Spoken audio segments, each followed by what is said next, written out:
Yeah, yeah, yeah.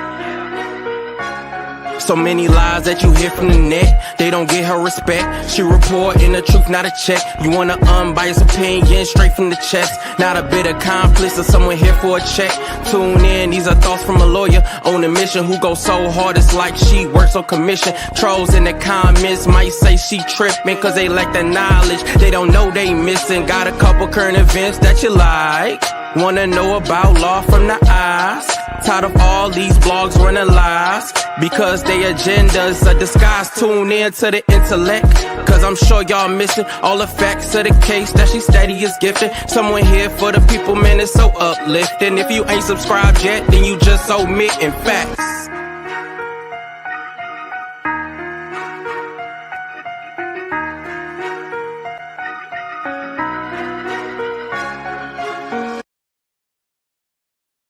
Hello, everyone. It is Pam Esquire, also known as your law intellect. Happy Saturday to you. I hope you all had a great, restful day.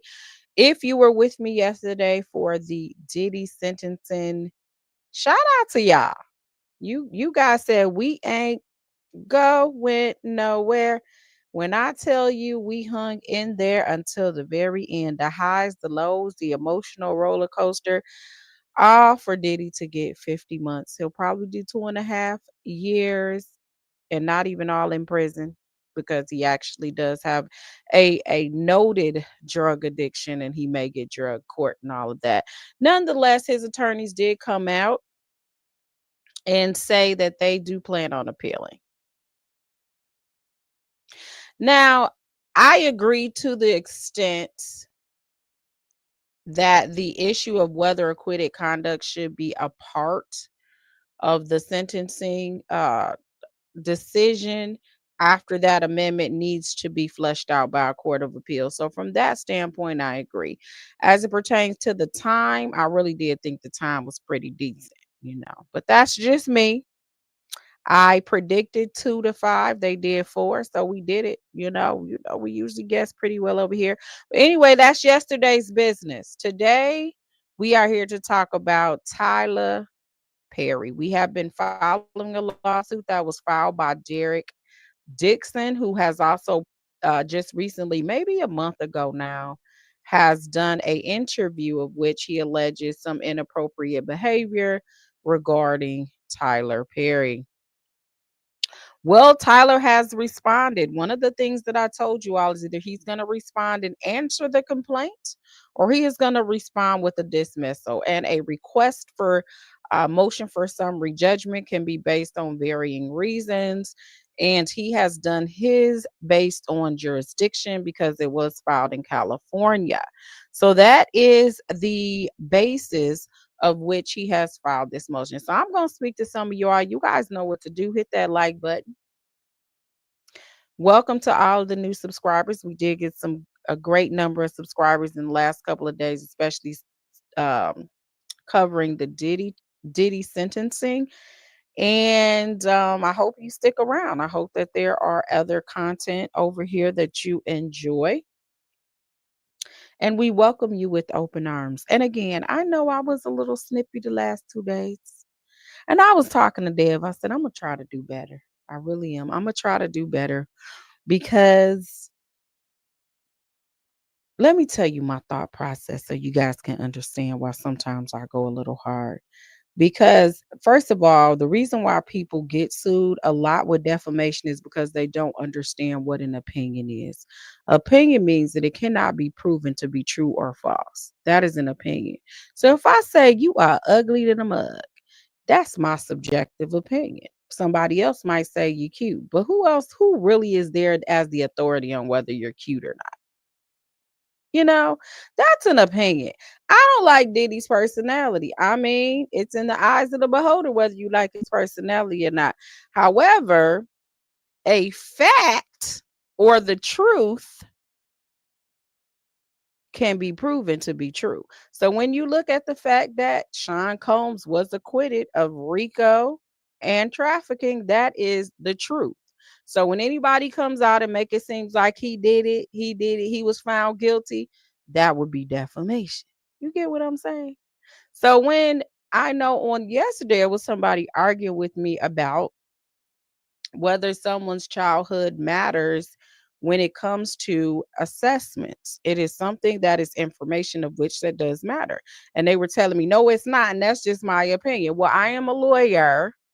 And when it comes to sentencing, they add all of that stuff is taken into consideration and is in your PSR. That is a fact.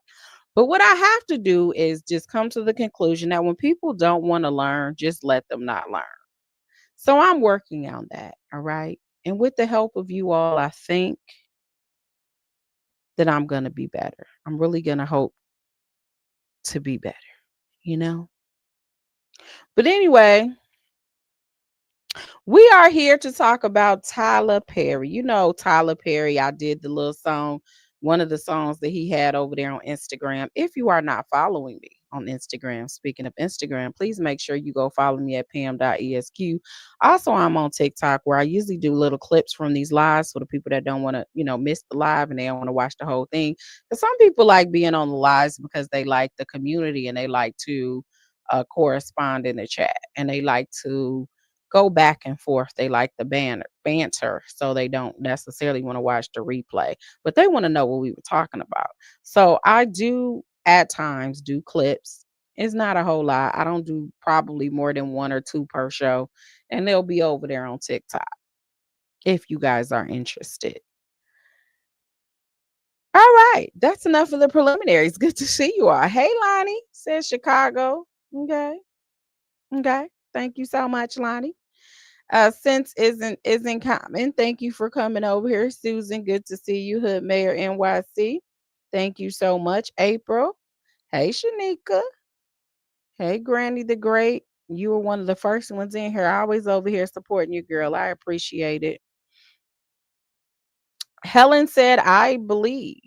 Derek Dixon. Okay, you're entitled to your opinion until proven otherwise. I've been waiting on his response. Child, it ain't what we think it is. I don't want y'all to get hyped. Now he had a little slick, but it is basically a procedural reason. It's not really getting into the substance of what the allegations are. And you're gonna see that in a minute. Miss T, thank you so much for the super chat. She said, be me. I'm gonna always be me, but I'm always gonna try to strive to be better. Yes, I heard he was appealing the sentence. I did hear that. I did hear that. I didn't look at the docket to see if they already done hit the send button, but I'm sure we'll be talking about that as well. Hey, hey, hey, hey. I just watched. Thank you so much for coming on over here on your Saturday. So let's pull this up because I don't want to take a whole lot of your time because I really do value it because you can be anywhere else and you're here. There are so many YouTubers, but you guys have chose to be over here with your girl. So a motion to dismiss was filed. And again, this is Derek Dixon versus Tyler Perry, TPS Production Services LLC, and Action LLC. So I'm assuming these are different companies that are under the Tyler Perry umbrella. So they start out, with there's the table of contents. You guys know what the table of contents are, right? Tells you, where to find certain information. You guys see the page numbers and all of that. Yeah, yeah, yeah. These table of authorities. Table of authorities is all the case law where you can find the pages of all the case law. That is the table of authorities. Mm-hmm. You also have a separate section that you put your statutes. Then other authorities is usually like when you use websites, sometimes it's unpublished opinions, those type of things. But anyway, that is just little tidbit of information for those that care. Any paralegals on here, any aspiring paralegals, you'll be doing plenty of those. So here's the introduction. Here's the introduction. Dixon's theatrically pled complaint seems like something that belongs in Hollywood. But there is no legal basis under which a California court could exercise personal jurisdiction over the defendants. All defendants are Georgia citizens and do not transact business in California, much less any business that relates to this lawsuit. Plaintiff performed work for defendants TPS Production Services LLC or and Action LLC only in Georgia. All of the alleged incidents giving rise to Dixon's claims purportedly took place outside of California. And all contracts between the parties contain Georgia choice of law and forum selection clauses. Dixon is forum shopping. Okay. Forum shopping is when you basically try to file your case in a jurisdiction of which you think you may get a better result. So they are alleging you strategically picked California. That's what they are alleging is the reason why. But you know, Tyler Perry ain't got nothing to do with no California. That's what they're saying. The only yet irrelevant connection between this dispute and California is that Dixon moved there in 2023, over a year after the last incident of the alleged assault. Dixon cannot come close to meeting his burden of proving personal jurisdiction exists over any defendant. Because this case involves inexcusable forum shopping, the court should dismiss it. Alternatively, the case should be transferred to the appropriate forum, the U.S. District Court for the Northern District of Georgia. What is interesting is, remember we were talking about Braxton, Mr. Braxton. He was another one that came online, was crashing out, posted a lot of information on his Instagram, and including in a settlement agreement of which he alleges that someone high up in Tyler Perry production had done some inappropriate things to him as well. He also went on a few platforms to talk about it. One of the reasons why he was upset was because he alleged that attorneys told him that the proper place would be in Georgia and not California. That was one of the reasons why it looks like he was blasting some of the lawyers, amongst some other reasons of which he posted. And I was sitting there thinking, like, how does he really know that this is gonna stick? He also got upset about the money, like that he was asking for 250 million. And if you guys saw that settlement, I believe he settled maybe for $500,000. I'm making this up because I don't remember, but he was settling for, it wasn't even $1 million, and he was getting a certain amount over a certain uh amount of time. So he was getting like 34,000 or something per month. His attorney took a nice portion of it. Now he didn't come out, he didn't get that whole 500K. His attorney took a nice chunk of it, and then the rest of it that belonged to him was being divided into different payments every month. And he came out a month or two later after his last payment. And I noticed that, and I just didn't really pay him much attention. And I think my name came up when he was on Storm Monroe's platform, when I said a couple of things, and somebody might have said something I said in the chat that came from over here, over there. But the thing is, you can file what you want to file. Now, whether it stays and it complies with the rules or complies with the law is two different things. So it was like, you cannot take someone's filings as gospel because it's allegations. Even them saying they have jurisdiction over Tyler Perry is an allegation. So this is the type of information that I try to tell y'all over here when some of you guys get mad at me, but I just want you to know. I mean, people were saying Tyler Perry was paying me off. I'm like, huh? Because I'm telling you what the law is.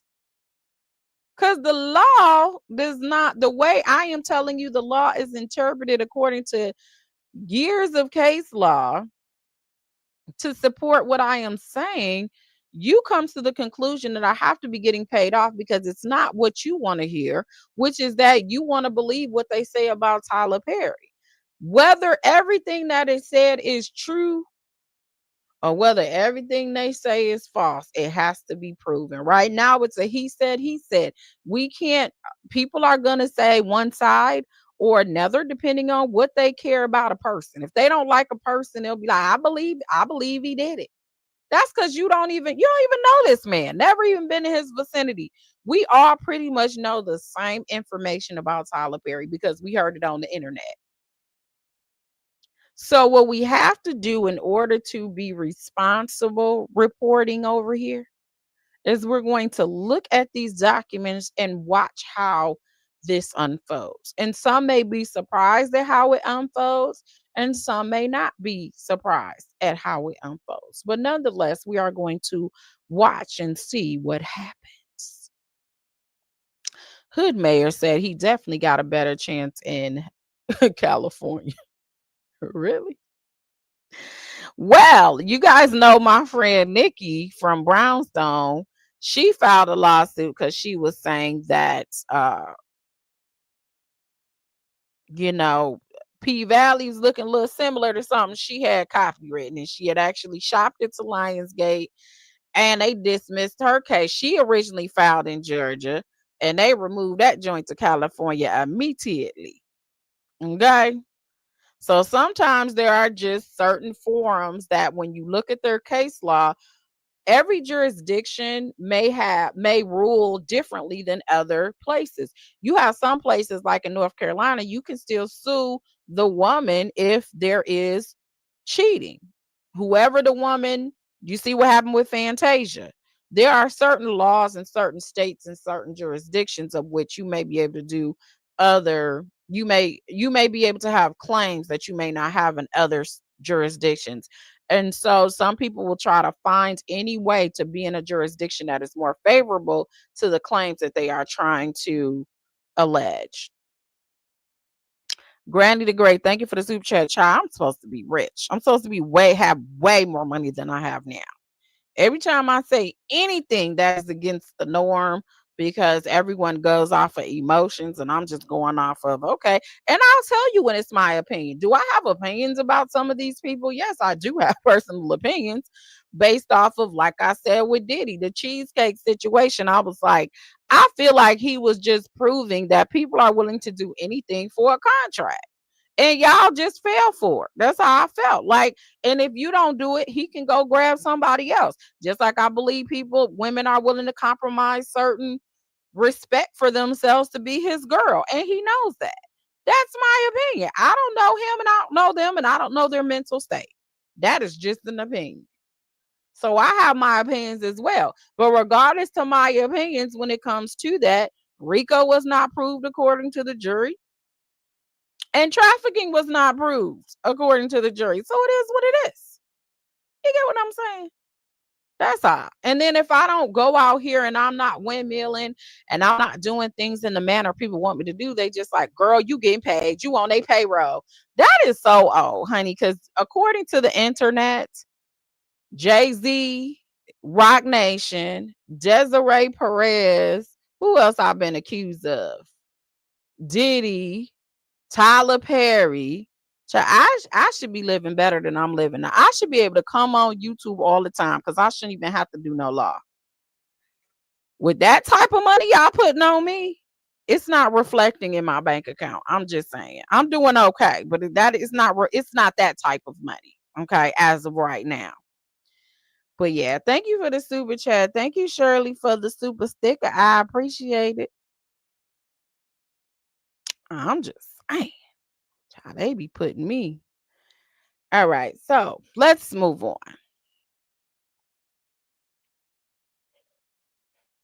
So these are the relevant facts and procedural background. So this is basically they're pulling out the different information that Dixon is alleging in the complaint. Also, there was a declaration from Tyler Perry as well.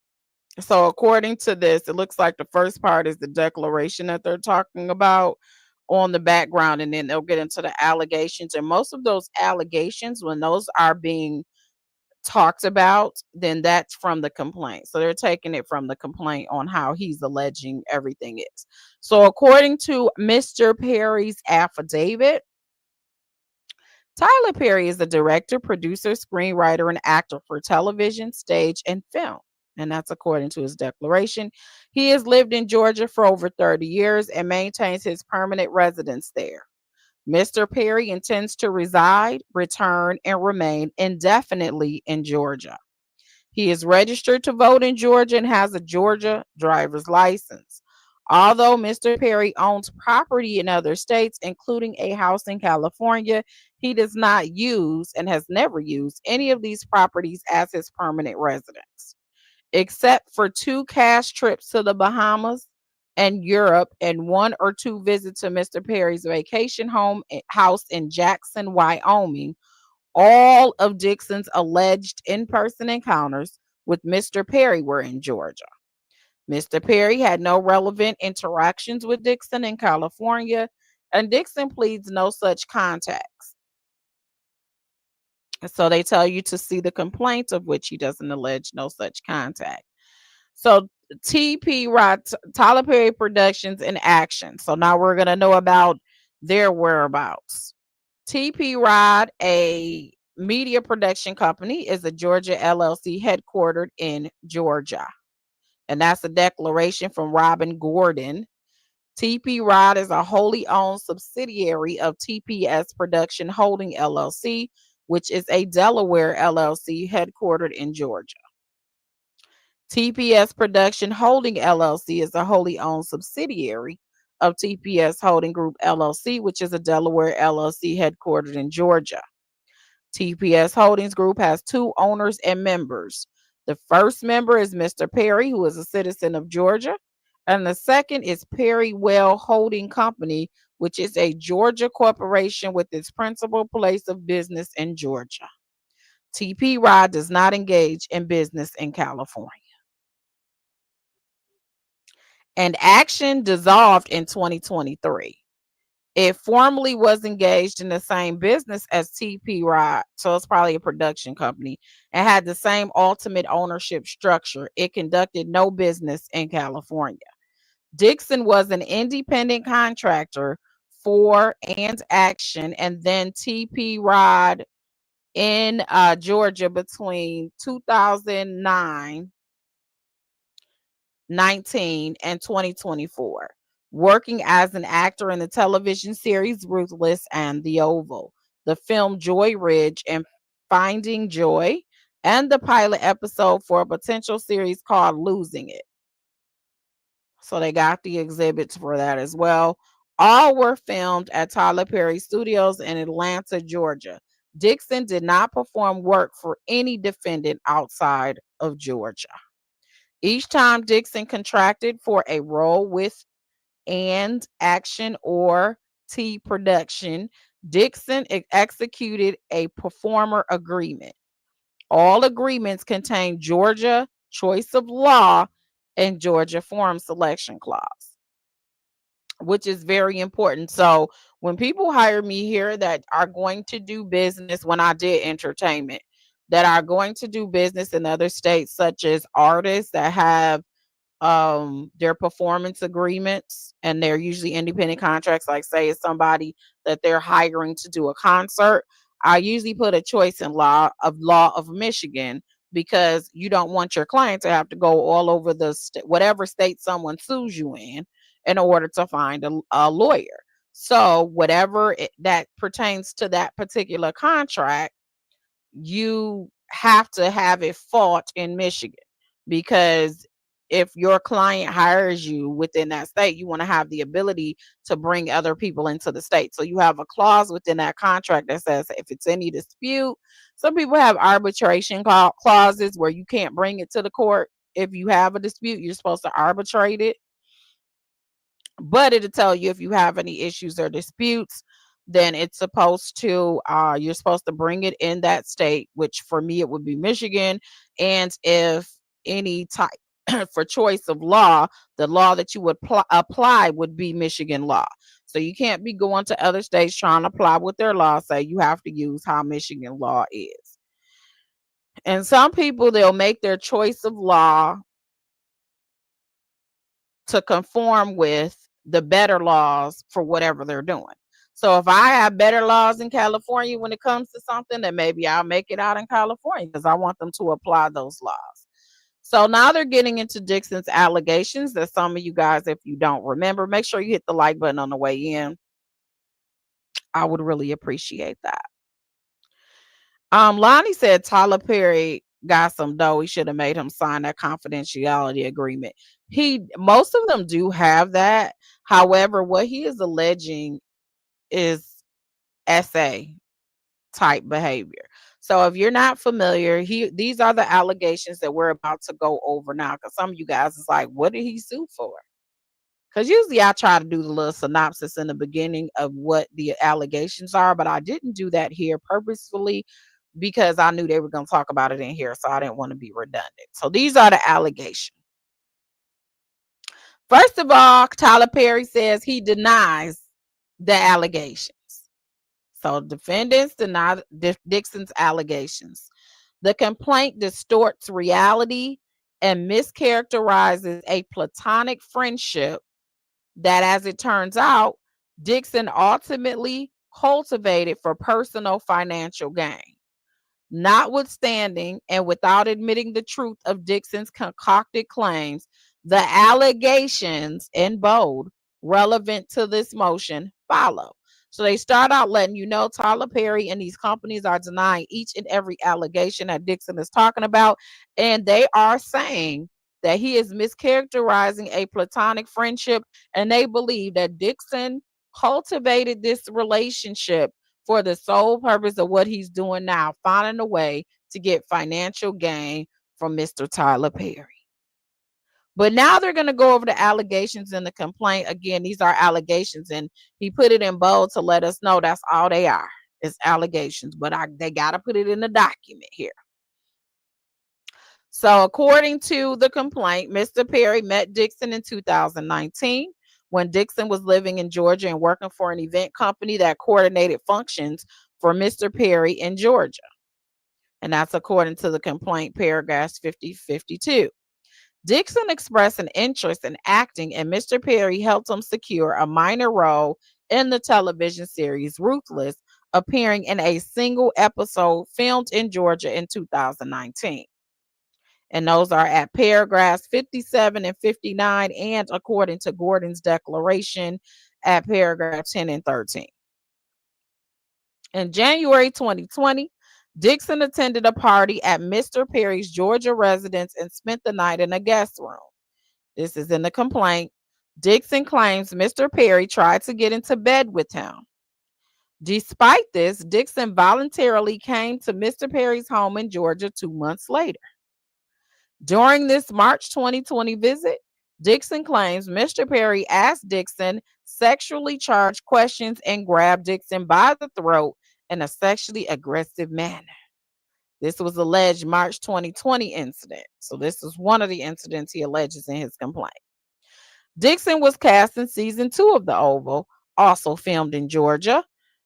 In August 2020, during the COVID pandemic, cast members quarantined and temporarily resided at the Tyler Perry Studios campus in Georgia so they could film. Dixon claims that Mr. Perry dropped off alcohol at his house and coerced him to imbibe during phone conversations with Mr. Perry. Dixon claims that later he went to Mr. Perry's trailer for drinks and that Mr. Perry made sexual advances and tried to grope plaintiff's buttocks. So that's the alleged August 2020 incident. About a month later, Dixon voluntarily accompanied Mr. Perry and other cast members on a trip to the Bahamas, where he claims Mr. Perry made sexual advances towards him and allegedly tried to grope him. This is October 2020 incident. In early 2021, Dixon acted in season 3 of The Oval in Georgia. Dixon claims that Mr. Perry photographed Dixon and sent him the pictures. At some point, Dixon presented Mr. Perry with a pilot script he had written for losing it. Mr. Perry liked the script and offered to film it. Dixon claims that on June 4th, 2021, he went to Mr. Perry's home in Georgia to discuss losing it and stayed overnight at Mr. Perry's guest house. Dixon claims that while he was there, Mr. Perry attempted to pull down his underwear and grope his buttocks. That's the June 4th, 2021 incident, allegedly. Dixon resumed his role in season 4 of The Oval, filmed in Georgia in November 2021. In the following month, Dixon and Mr. Perry discussed and eventually filmed Losing It in Georgia.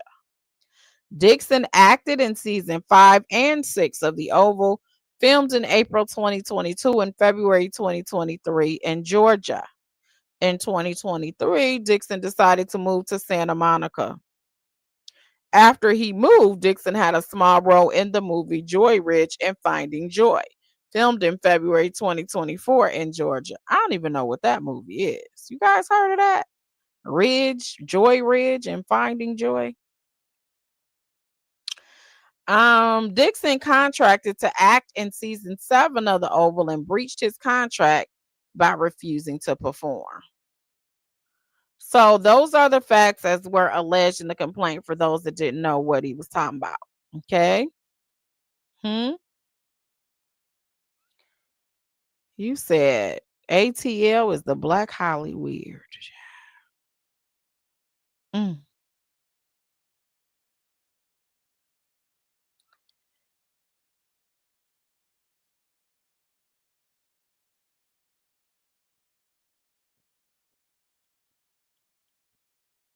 Trying to see if I am missing anything.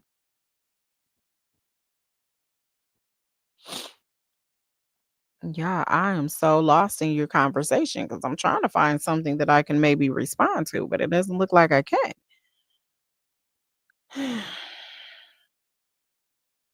So this is a whole nother conversation from what you're saying, Hood Mayor, because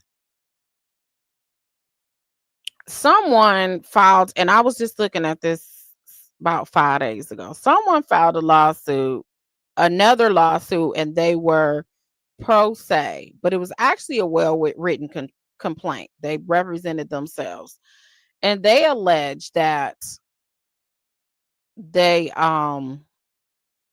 submitted their script and something was similar to one of the shows. I think it might have been Tyler Perry, but I know OWN Network was a part of it. And what was interesting is they attached the submission contract. And I was reading that contract, and there were a couple of provisions in the contract that basically tells you that when you submit this, you're not necessarily giving up your rights, but they're saying, let me pull this up since I brought it up, because I had to send it to my friend Nikki because she's going through this and she's waiting on the Court of Appeals, or I mean the Supreme Court right now. But and there was another case on trademark infringement as well for a Tyler Perry case. And I'm gonna pull that up because that one seemed a bit more cut and dry, but I'm gonna look at it and show y'all. So, but the contract, let me pull this up right quick and go through this. I said the complaint was interesting to me. So this was the contract. Hold on, y'all. So this was a contract provision that was attached to this young lady's complaint. And it had paragraph 5 just kind of threw me off a little bit. I agree that companies shall have the right to use any portion of the materials without any liability or obligation to me that A is not legally protectable under the United States laws of copyright. So the problem with this is each jurisdiction has this is what Nikki Gilbert is fighting for. I can look at certain shows and say that's similar to A, B, C, D, and E. They allow the courts, and California is almost notorious. Plaintiffs very rarely win in California or even get to a jury because they'll find a way to dismiss your case before then. They can look at your stuff and figure, okay, this is generic. So just because you used a person that was a male that had hair and long nails or something, that's generic. So they can take the ideas that came from you, but then show that it's common and it's generic and it's not copyright protectable. You can only protect those things that are considered a creative idea, and they allow the courts to make that determination. And the thing with Nikki is she had an expert to say no, they took the scene, they took the sequence, there was substantial similarities, and the judge did not agree even with the expert, felt like you don't need an expert, and threw her case out. So that's kind of why she's still fighting years later. But when I was reading this, now this is the submission form.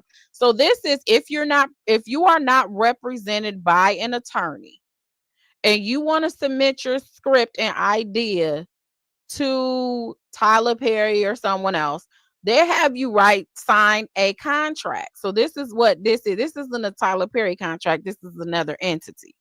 But when I read this, I'm like, so it can be an idea that you don't know, you never thought about. But because you have lawyers or anyone that can say, well, this ain't really copyrightable because it's generic. So you can use that. But they didn't get the idea until you sent it to them. I just thought that was pretty bold. I'm like, what? And then they say B is not sufficient, novel, concrete, or original. So if you got something in there that they know the courts are going to say it's not original, then they can use that.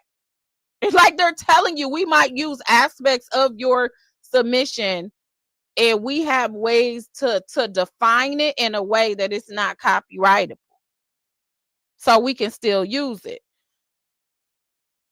Or C is similar to or contains significant elements of a concept the company already had under consideration or in development at the time of my submission. So they can say, oh, well, we already had this concept under development before you even submitted it. How we know you had this already under consideration before my submission? You can just say we already was considering this concept before.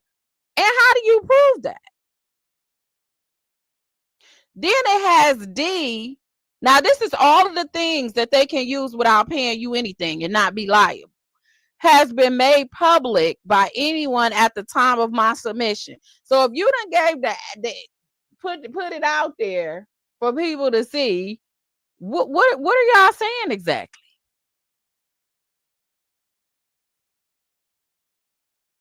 I just was reading it and I'm like, when you submit stuff to me, it just feel like you ain't safe.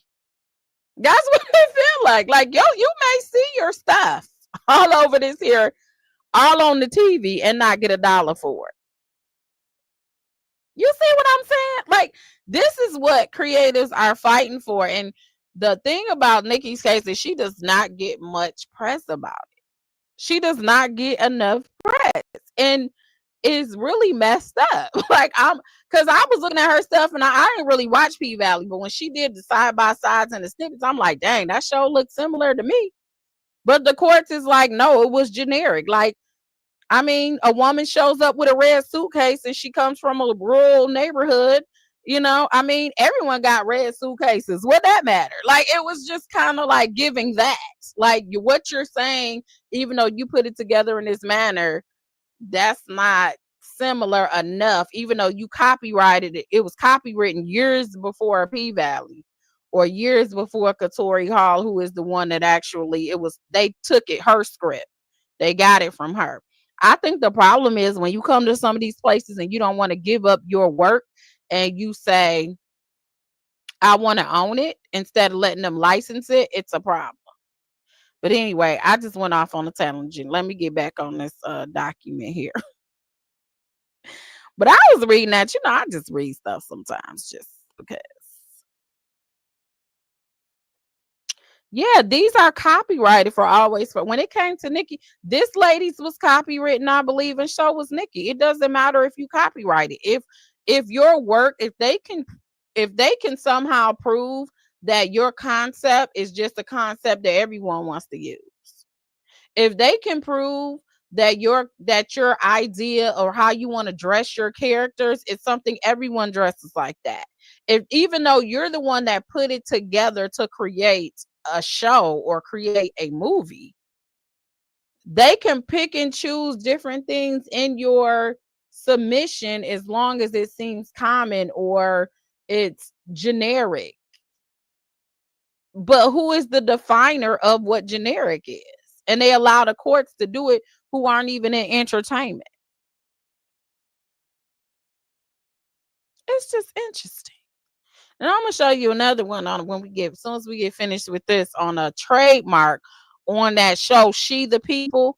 I couldn't get through that show. It was so dingbatty to me, but that was just my opinion. But that had Terry Vaughn is on that on Netflix, and it's a show that Tyler Perry has. And he is being accused of, or they are being him and Terry Vaughn are being accused of stealing someone's trademark from She the People. So y'all gonna see that one and be like, what? So anyway, let's go on. So as you guys have probably surmised, because I've said it a few times, their argument is that that it cannot properly assert personal jurisdiction over defendants and dismiss Dixon's claim. So they're asking that the court say you don't have personal jurisdiction, you're actually forum shopping, and we should dismiss the whole complaint. But any alternative, move it over to Georgia. If we're gonna still pursue this, then move it on over to Georgia. So they go through the court should dismiss the action for lack of personal jurisdiction. They go through all the case law. The court lacks general personal jurisdiction over the defendants because Tyler Perry is a Georgia resident and does not have sufficient contacts with California. And they have all the case law related to that because we're not reading all of this. None of the entity defendants are California citizens or subject to general personal jurisdiction. So that is another argument. The court also lacks specific jurisdiction because the dispute does not arise or relate to defendants' contacts with California. And believe it or not, this whole personal jurisdiction in federal court is one of the hardest to learn in law school. Because you have all these different specific general, the long arm statute, if you have enough sufficient contacts. We used to make, I think I just saw my professor not too long ago too that used to teach it, and oh my gosh, like it was one of the most roughest in civil procedures. It was one of the most roughest classes to learn. I don't know. It's just like to try to make sure that they actually have jurisdiction in the court. But anyway, Dixon cannot show purposeful direction. Dixon's claims do not arise out of or relate to any of the defendant's activities in California. Exercising personal jurisdiction over defendants would not be reasonable. Alternatively, the case should be dismissed for improper venue.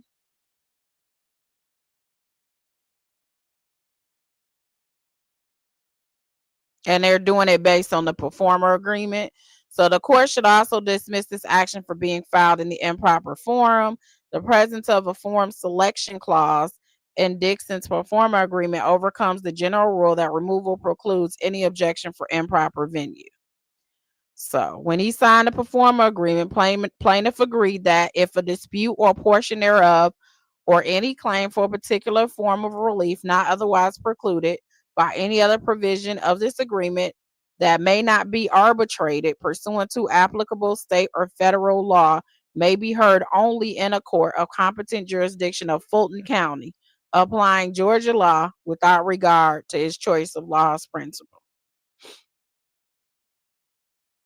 So that's their other reasoning. First, they say they let them know there's no contact. Then the contract you sign with us also provides for that as well.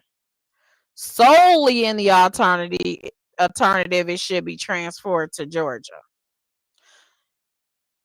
So they're saying if you choose not to dismiss it, we'll give you an alternative that it should be transferred to Georgia. But we think you should dismiss it. Georgia courts are more familiar with Georgia law because, as you see in the contract, you're supposed to apply Georgia law. Local interest lies in Georgia. They said California courts are more congested. I'm going to have to agree with that one.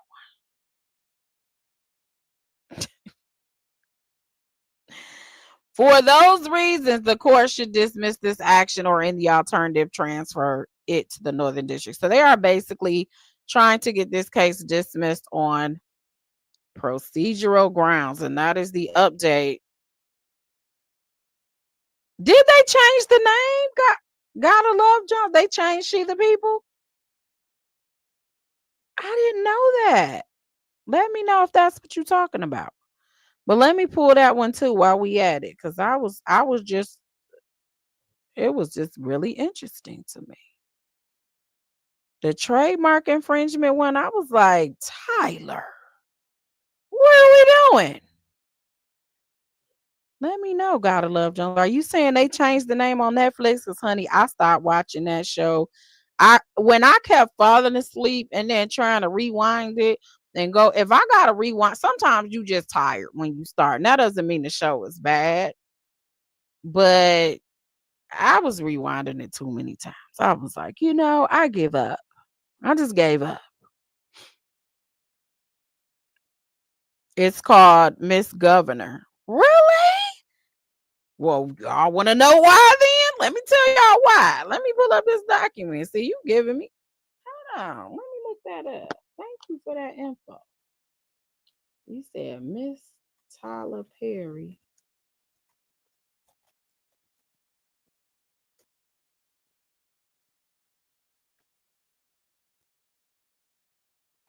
Who it is, girl?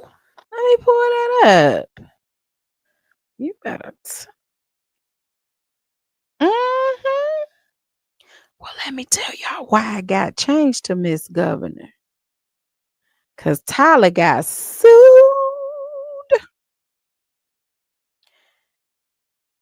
And he said you couldn't get through the show either. Yeah, it was too much. All right. Make sure you guys hit the like button. Did we reach our goals? 1, 2, 3, 4, 5. Oh, thank y'all so much. Thank you all so much for helping me reach my goal. But you can always go over. We're an exceedingly abundantly above platform. If you want to go above too. So let me show y'all. Hold on. Aimee Allison versus Terri Vaughn Television LLC. Complaint for trademark infringement, honey. This is right. I didn't even know it changed. So we go through. Let's get to the factual allegations.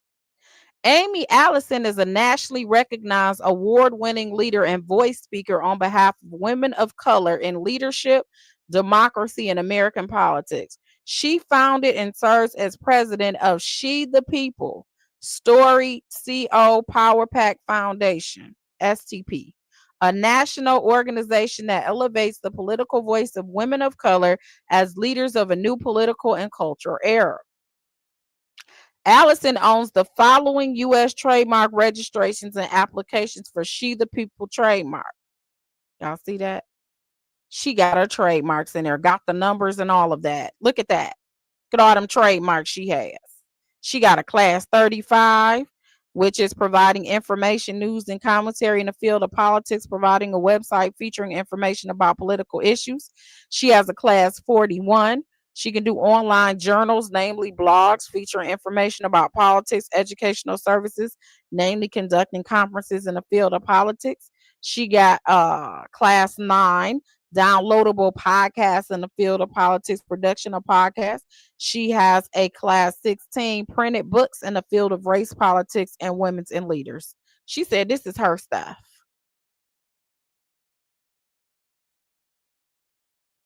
Mm-hmm.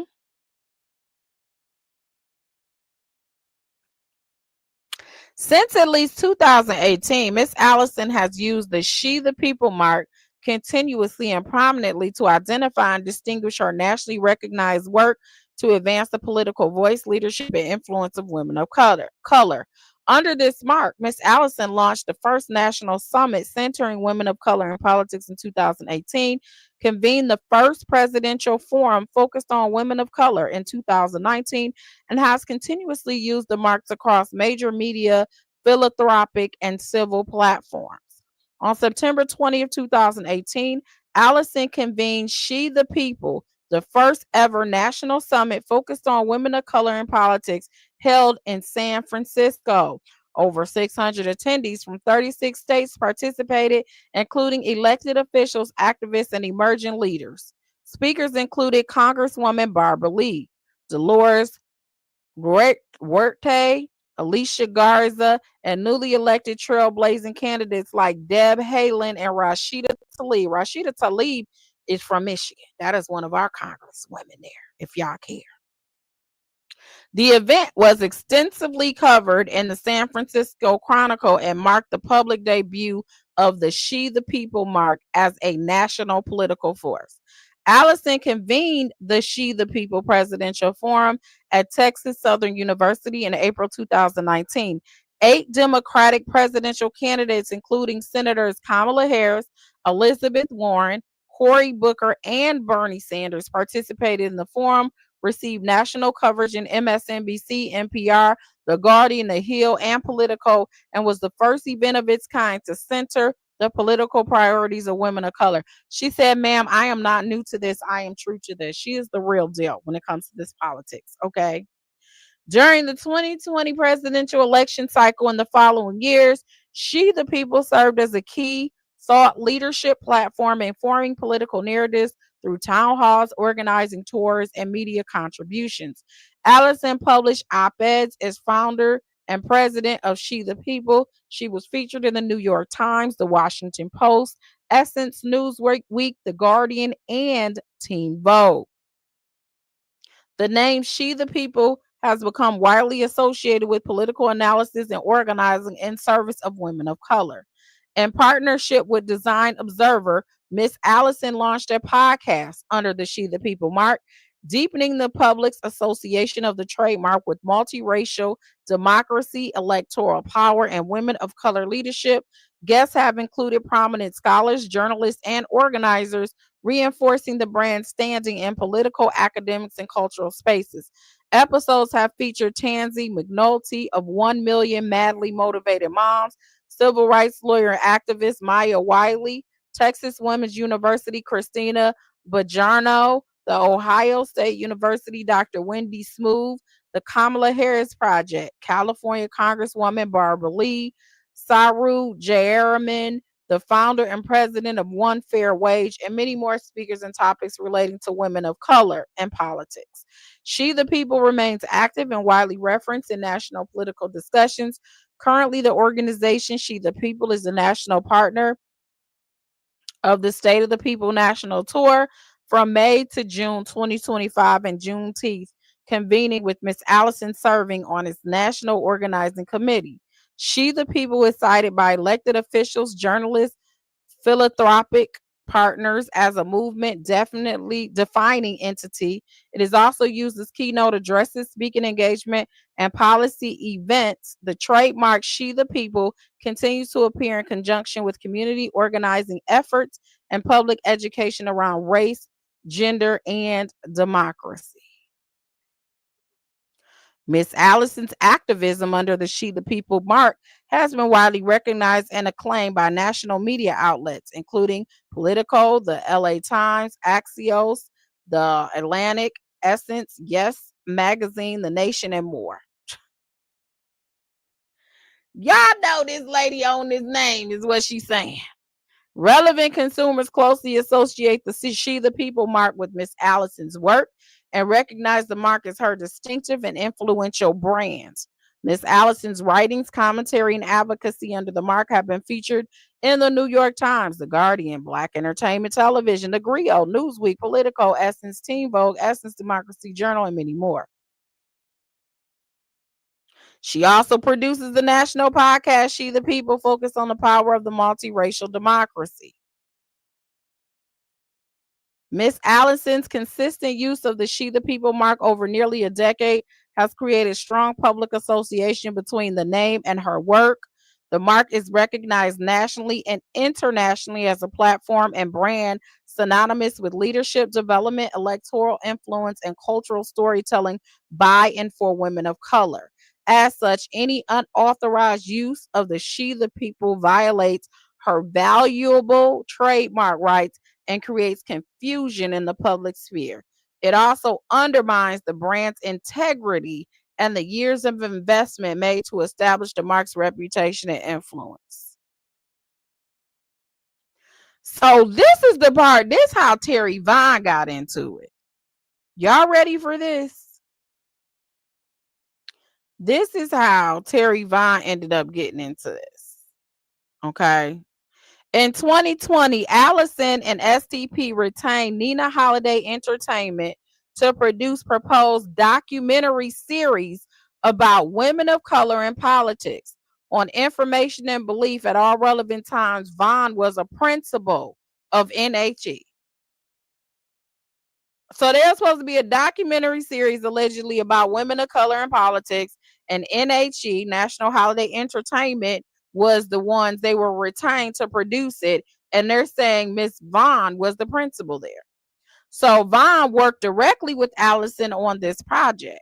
Among other things, Vaughn worked with Allison to develop themes for the documentary, arrange and conduct interviews with subjects, and prepare pitch decks to promote and seek funding for the documentary. With Allison's consent as owner of the She the People mark, the documentary series was to be titled She the People. STP and NHE executed a contract providing that all intellectual property associated with the documentary, including trademarks, would be owned by STP.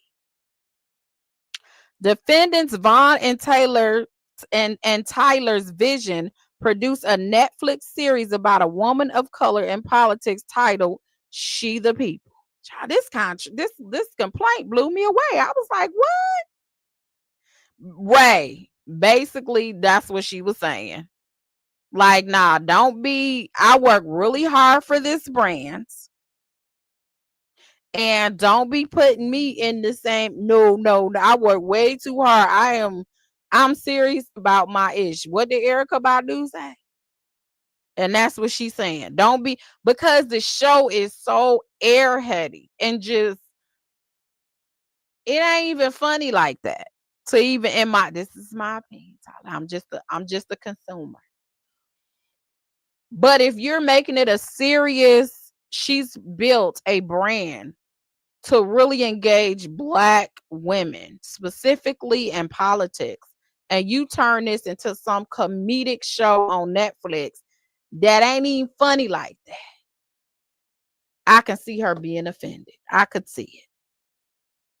Accordingly, it came to a shock to Allison when she recently learned that Vaughn, together with defendant Tyler Vision, is executive producing and starring in a series to be streamed by Netflix titled She the People, focused on a fictional Black lieutenant governor of Mississippi and her efforts to shine in politics, despite, among other things, a boss who's stuck in the past. Presumably the white male governor identified as the character in the credits. The series echoes many of the same themes regarding Black women's experiences in politics that Miss Allison addresses through her activism under the She the People mark, albeit in a slightly different format. It ain't slightly different. They turn that into as if it's a fiction, but it is what Black women go through. I see what Allison's saying. Like, Black women really have went through some of these hurdles and have been treated as less than, even though they have the intellect and they have the education in order to be in these rooms and to be in these positions, but they always have to fight harder. Look at Kamala Harris. That's why she in there spilling all her guts in a book, letting everybody know what happened when she was there with Biden and why things turned out the way that it did. People liked her too much. She was getting too much shine. They was like, we got to dim her life because we got like the older white man. We got to let him be able to get the shine. And she just poured her guts out in that book. With the lighthearted and comedic touch, the series trailer shows the newly elected lieutenant governor confronting a number of issues likely to resonate with women of color, encountering a Confederate symbol in her official residence, facing restrictions on her authority that were not imposed on her, presumably white, predecessors, being told by the governor to be a good girl, and sensing that he doesn't think she's qualified. Receiving encouragement from a peer that when you want something and you've earned something, you fight for it. And giving a speech in which she states that it is her heart desire to do what is best for those who are overlooked. Text pops up towards the end of the trailer that reads, "She's not one of them." The trailer appears on Netflix streaming platform and YouTube channel, and Netflix is actively promoting the series. So this was, I guess, before it even came out, where they saw all of this. On information and belief, Netflix intends to release the series to the public on or about May 22nd, 2025. So she filed this on May 19th, 2025. And filed this right before, I guess, it was supposed to come out. So she must have saw the trailer and was like, wait, what? So she was able to like file this lawsuit within the time that it was going to come out, right before it was about to come out. Tyler Vision seeks to register the infringing She the People. So he even tried to register the trademark, allegedly. On September 28, 2024, defendant Tyler Vision filed U.S. trademark application serial number 9877580 to register the infringing mark in connection with entertainment services and the nature of a television series in the field of drama. Entertainment services, namely an ongoing series featuring live action drama and comedy provided through broadcast cable and satellite television and via the internet. In that application, Tyler Vision stated that it had a bona fide intention to use the mark in commerce and had a bona fide intention to use the mark in commerce as of the application filing date on or in connection with the goods and services in the application. On information and belief, Tyler Vision serves as the production company behind the series, and the application relates to the series. On information and belief, Tyler Vision intends to use the infringing mark as a trademark to identify the source, sponsorship, or affiliation of the series. On April 16, 2025, the U.S. Patent and Trademark Office issued an office action refusing the registration of the infringing mark because of a likelihood of confusion. Confusion. Can y'all say confusion? With Allison's mark, with her 966. And so when he tried to register it, they was like, nah, it's going to cause too much confusion because it's too close to Allison's 966 and 967 registration. The use of the infringing mark in connection with the series is highly likely to confuse relevant consumers as to source, sponsorship, or affiliation. The infringing mark is identical to Allison's She the People mark. The series and the services claimed in the application are closely related to the goods and services provided by Allison because entertainment companies provide TV series, political news, and websites featuring information on politics under the same mark. Moreover, the party services are likely to appeal to an overlapping audience, those interested in the issues facing women of color in American politics. Allison is being and will be irreparably injured and damaged by defendants' foregoing acts, and unless enjoined by the court, Allison will suffer further harm to the She the People mark and goodwill. This harm constitutes an injury for which Allison has no adequate remedy at law. So her first cause of action was federal trademark infringement against all the defendants. Her second cause of action was contributory trademark infringement against Vaughn and Tyler Vision. The third cause of action is false designation of origin against all the defendants. The fourth cause of action is common law passing off an unfair competition against all defendants. The fifth cause of action is unfair competition. And then this is what she is asking the court for. Allison prays for judgment on each cause of action against the defendants and each of them, and for the following further relief.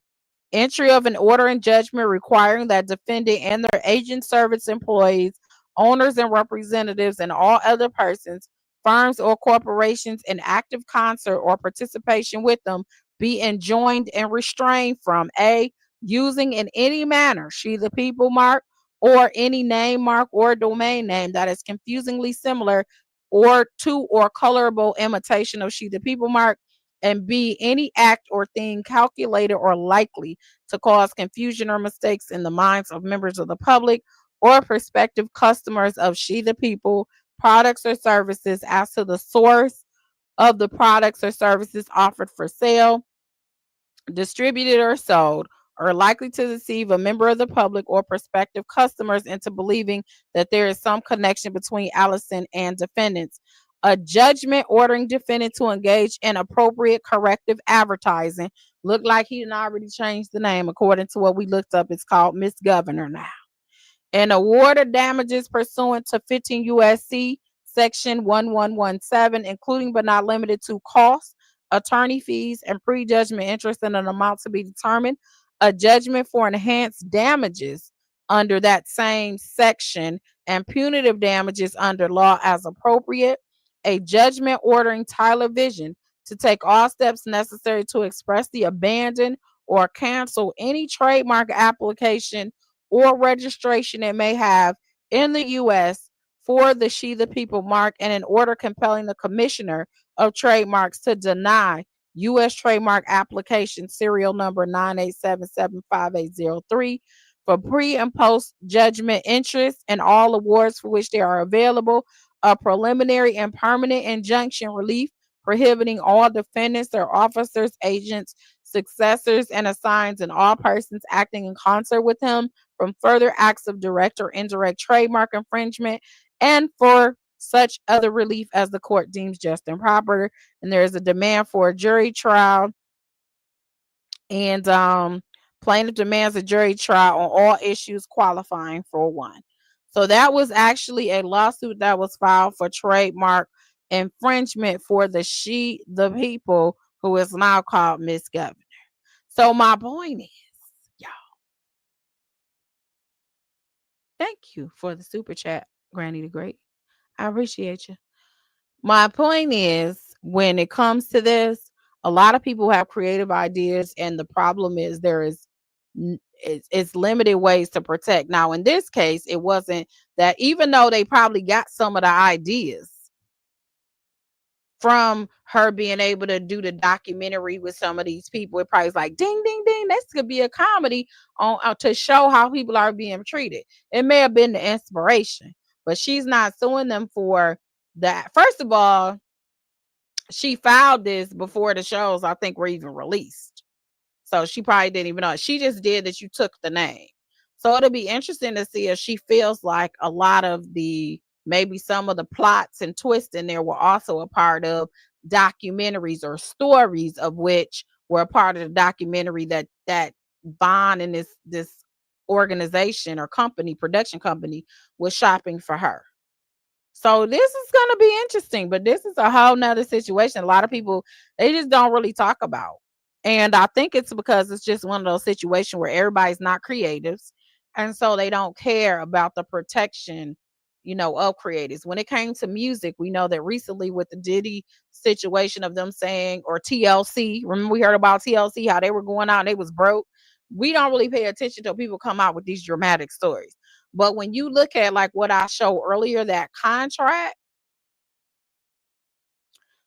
they basically almost saying we can take your work and figure out things we believe is generic, but we like that concept. And then we're going to argue that it was generic, that it wasn't nothing unique about what you turned in. It's not substantial similarity. It's almost like public domain information. And we're going to take this information, we're going to incorporate it into our ideas. And another thing that they do as well is when you come with scripts, sometimes if they say, okay, we'll take your script and they're pitching an idea, they'll go back and forth and go back and forth on ideas. Now, if you've looked at 50 scripts, you can't tell me that none of them ideas is not embedded in your head, and you're not taking some of those ideas and mixing them with other ideas.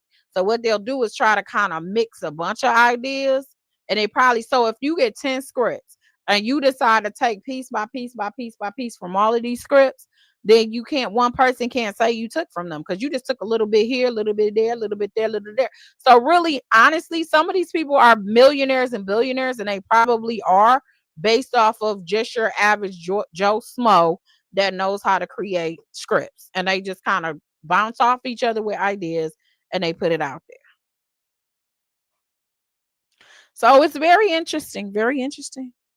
You know what? Tracy Tracy said Tyler Perry stealing from a black woman. I can't believe it. It's all alleged, but I'm just saying she has some really strong receipts, and the fact that he had just changed the name, I guess. Non-DJ said, per research, they aims to discount the truly talented artists and extol the talentless, mediocre talent. Why? Allegedly, they don't want kids to be truly inspired by true grace. It also stops generational wealth. Why do you guys think that Priscilla Presley still goes around doing interviews in her 80s and say, and she was married to Elvis Presley, what, about 5, 6 years? And she's still, because she probably making a whole lot of money still. That man's estate, a lot of these people make more money when they're dead.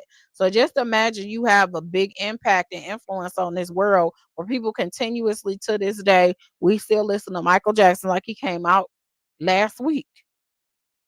His family will never, and what he bought the catalog of the Beatles and all this, his kids will be straight. They're gonna be fine. So that's generational wealth. The problem is, like in Nikki's situation, she live now too. In her situation, let's see. Hold on.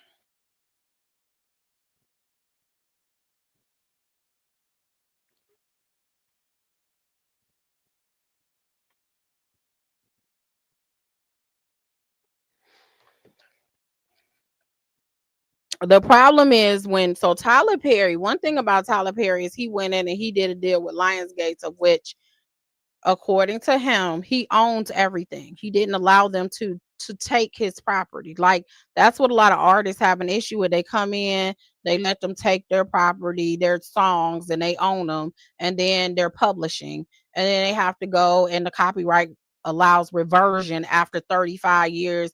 And that's why you have all these people come back, I own my publishing now, because they give it up. So what Tyler Perry did was he went to Lionsgate and said, listen, I still want to own my stuff. So when Nikki went in, she said the same thing. Like, she wanted the same time. Like, I will license you my idea, but I want to own my script and I want to own everything. And they seemed like they were interested. And then they kept the script, and I guess she never heard about it anymore. And then, because so they're not denying that they had a script. They never even denied that. So then they came back. I guess some people started calling her when P Valley came out. I was like, girl, did you see P Valley? That's looking like your Soul Kittens Cabaret play that you did. And so more people were telling her that she was getting phone calls about it. It wasn't even that she was watching it to say, oh, they took my stuff. And so she filed it in Georgia. They removed it to California. California judge, I guess, was like, I basically prompt and dismissal, I think, according to her. And they filed a motion to dismiss. They did limited discovery. I guess the transcripts, they made it protective order, so it's under seal, so we can't even hear what they said. The CEOs and all of them, we can't hear what they said in the public because it's under seal. And then the judge, she had an expert to say that it was similar and all the similarities and substantially similar and all of that. The judge was like, yeah, it's a no. Basically said her case was frivolous, denied her, granted their motion to dismiss, and ordered her to pay attorney fees. So she had to pay their thousands and thousands of a big corporation, Lionsgate, and all of them pay their attorney fees. So then she appealed it. She lost it in the Court of Appeals, because this is based on the law that's there. She lost it in the Court of Appeals. And then she ended up going to the Supreme Court. So she'll know on Monday if they're going to actually consider it in the Supreme Court. But in the Supreme Court, she's going pro se too. So that's that story. So it happens. It definitely happens. But anyway, I just went totally to the left when I was talking about that. I know. Thank you so much, Coco J. Thank you to you all for reaching my goal. So we'll see. I'll probably see if what happens on Monday. You said I believe she's been sued for stealing from Elvis Presley's dog. Really? Hood Mayor said, "You see what Diddy did to Biggie? Had his name and image on and everything when he died." That's what they do. They take your name, your image, because they feel like their money is the one that gave you your brand, and so they own it. And remember, towards the end, it's alleged that when it comes to Diddy, that because he was aware that people were thinking about maybe suing or something was going on, he was offering people, according to the chick from Aubrey O'Day from Danity Kane, she said that they were all offered to get their publishing back. But in order to get it, you had to sign an NDA. So you couldn't be out here discussing your horrible times. You couldn't be discussing how you felt like he was mean. You seen him on drugs, whatever. You couldn't be discussing any of that. And so she alleges she declined. I'd have got my publishing back, shoot. Because once this criminal case came, we would have just been talking anyway. It's public now. Don't be coming on me. Who is Ruben Cannon? You right, because I don't know who that is.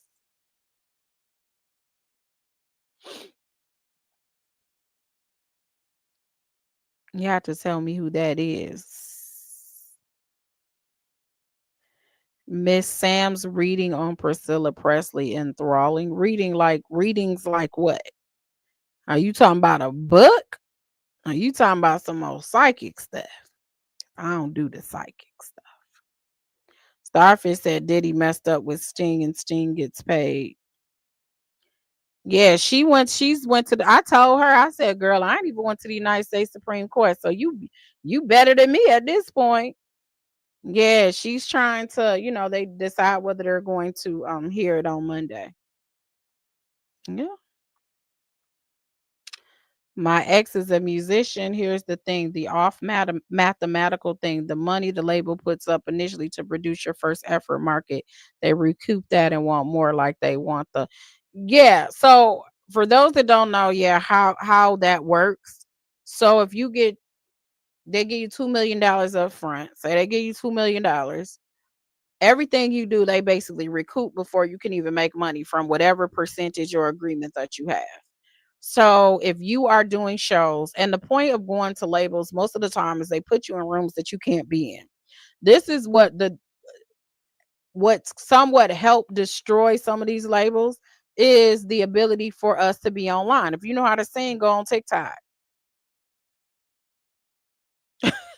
Go on TikTok. Go start you a YouTube channel. Cause now labels want you to have your own following. They don't even put up for like marketing like that anymore. Cause usually you just have your own following. They don't put too much up for, except if you like a Cardi B. I mean, that's a whole different level. But initially speaking, yeah, you're a risk to them. So because you're a risk, they basically own you and they own your stuff. So if they put all this money into you, you're not getting anything until they recoup your stylist, all that stuff. You think, oh, I got a makeup artist, honey, you're paying for that. Like you're not gonna see any money until all of that stuff is paid for from these sales. And people just didn't know how it worked, because honestly, a lot of them just signed because they was happy to get a foot in the door. Now you don't really need record labels like that, in my opinion. I think if you have great marketing, people producing in their basements, you get it out there on the internet, and that may be that's why you have so many people on TikTok and other social media platforms that are making millions.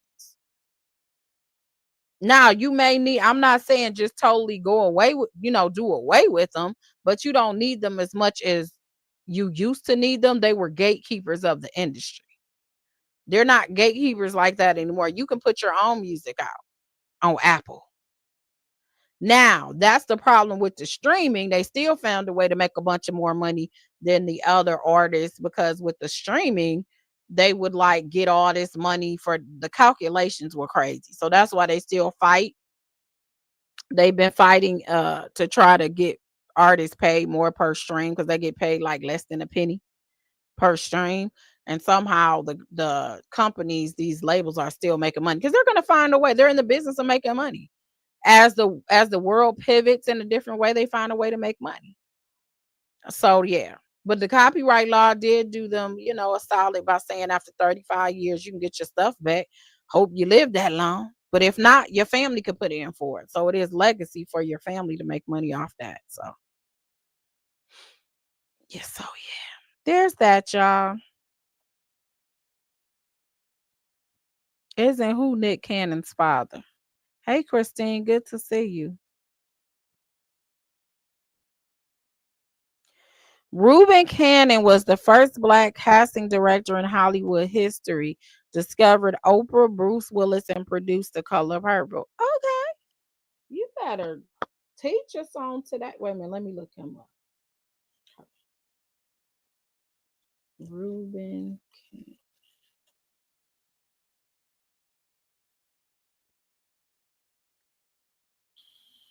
Did you get that off of Wiki?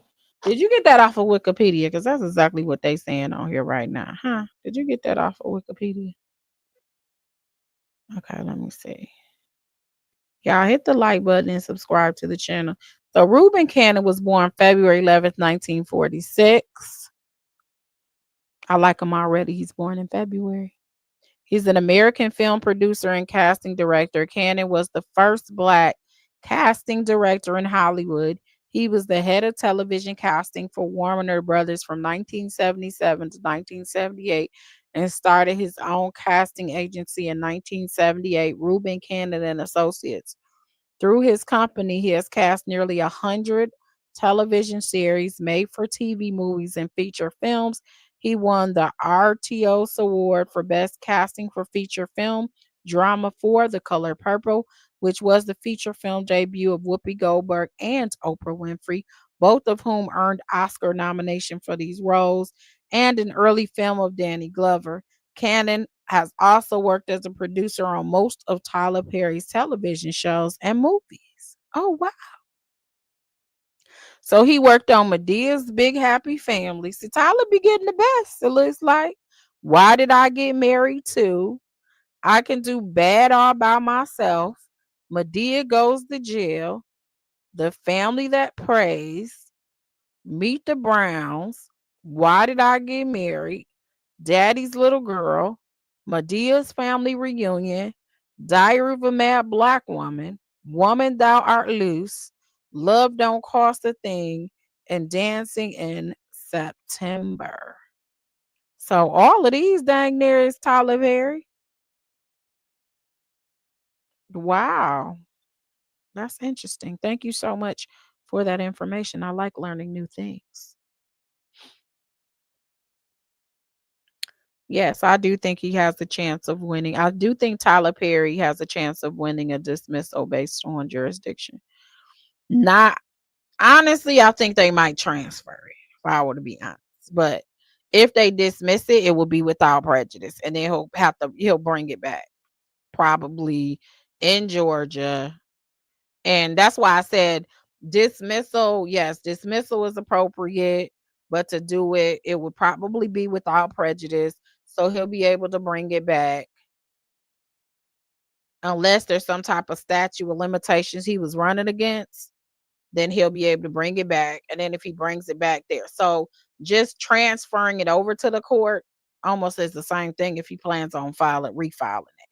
I personally, when it comes to the issue with the Derek Dixon, I almost believe Tyler Perry when it comes to that. I get it.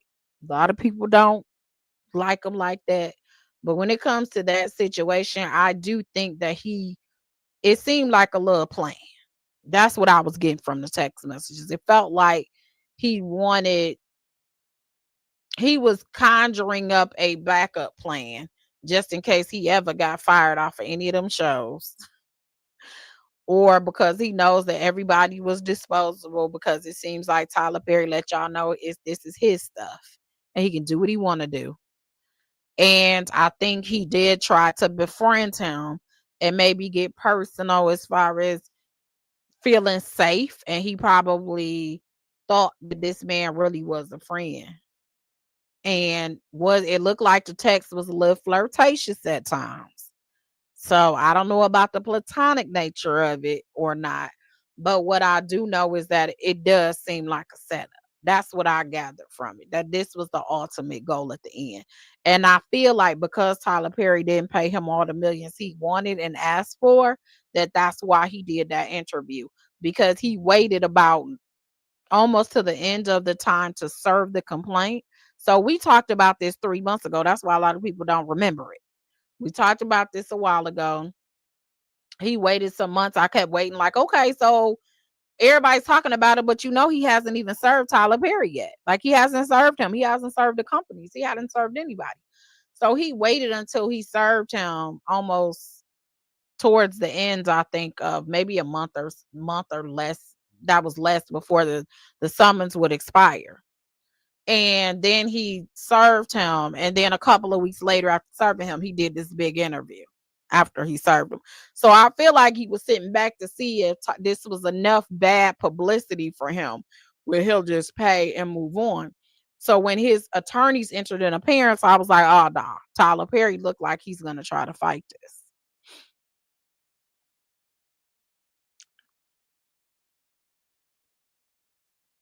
Mm, mm, mm.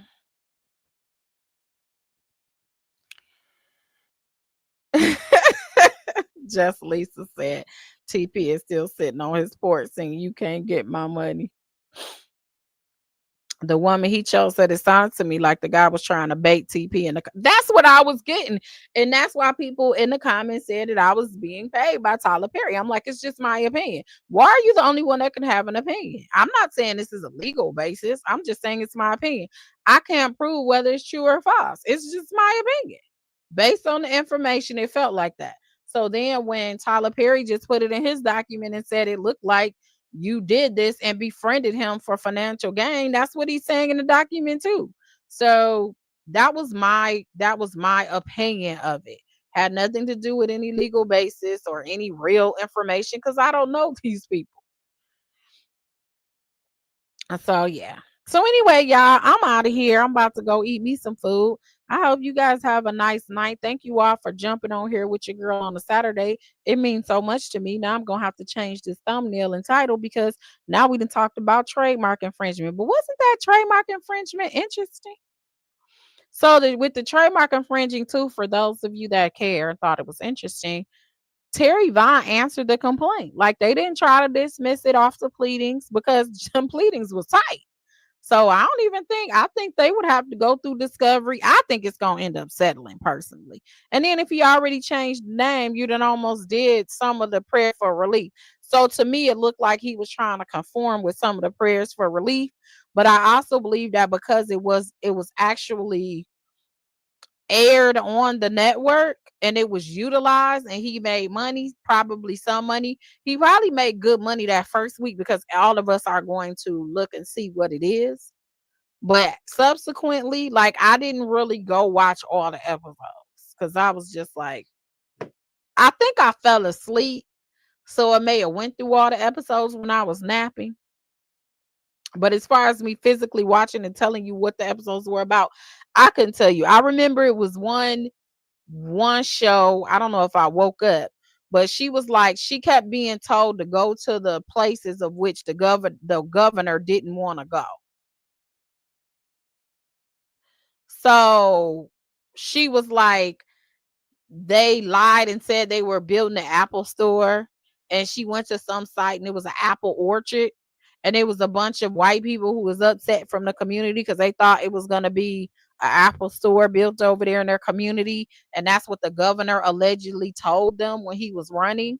So it was like he would send her to places of which she would be heckled and be like dang near threatened and cussed out, because he put her in positions where when he didn't do exactly what he said he was going to do campaign wise, he would send her to those people so that he can blame her. So when she would say, well, he sent me here, they were like, he wouldn't do that. See, here we go. Then they sent her to like some fair, some national pig fair or something, and you had to like oink like a pig and do some more, and that's what went viral, like her making some hog noises or something crazy. So I remember little spots where it was like, this looks like buffoonery to me. So do women go through things like that? Yes, they do. And then they got the mom who is like hood, it's I think it's the mom from Family Matters. That's her mom. Then she got the sister that's kind of like, she got the little, boyfriend. It ain't really nothing, but she's just like the hood, sister. And all of these different personalities are going in the white, going to stay in the governor's mansion. So of course the rooms, just like how we go to parks, and they got statues of people who definitely didn't like black folk, but in schools that are named after people that were racist. Excuse me. That's kind of how they deal with the governor's mansion with Confederate flags and hey, calling you girl and all this crazy. Like it was just like that. It was like you're in Mississippi, but you're in today's time because you're talking about Apple stores, but it's like still the same. Like it's like the 1800s almost. And you just got in off a happenstance. Like they didn't even think she was gonna win, but it was some situation that happened of which she was being so real with her child and all of that, and she ended up her numbers went up after she was losing and all that. So it was kind of like that story to get in that was just based off of it just was a miracle you ended up getting in. And then she's going through all these different issues because she's really there as a pawn. Like it's similar to the governor don't even really want to give her any duties. Not nothing real. You're just there. Like be there, look pretty, stand next to me and shake and nod your head.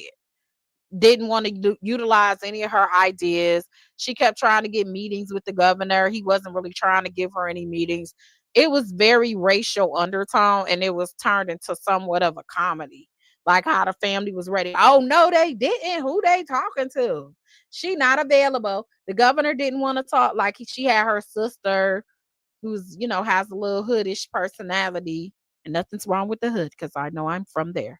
But she has the hoodish personality. She's sitting there. She doesn't veer away from it because you're supposed to know when you're in Rome, you act like the Romans. Like you should be able to be okay at home. Like how I am online is not how I am in court. Like you should be able to turn that off and be professional. Like she was there. They don't have a level of professionalism, so it's like you're bringing the ghetto to this governor's mansion too. So it has that stereotype in there as well. So that's what pretty much the parts that the few episodes that I watch. Yes, exactly. So yeah. So anyway, I'm out of here, y'all. We gotta go. You guys have a good night. I'm gonna change this good title. We're gonna keep following the trademark situation because I didn't even know. Thank you so much for the person that advised me that he changed the name. Because, honey, as you know, I ain't been back since May when it dropped. So I didn't even know they changed it to Miss Governor. Now I'm gonna have to go look on Netflix and go double check again. I probably done gave him some advertising. Does that make you all want to go watch it? Because maybe I can get a couple of, dollars for marketing purposes from Tyler Perry. No, no.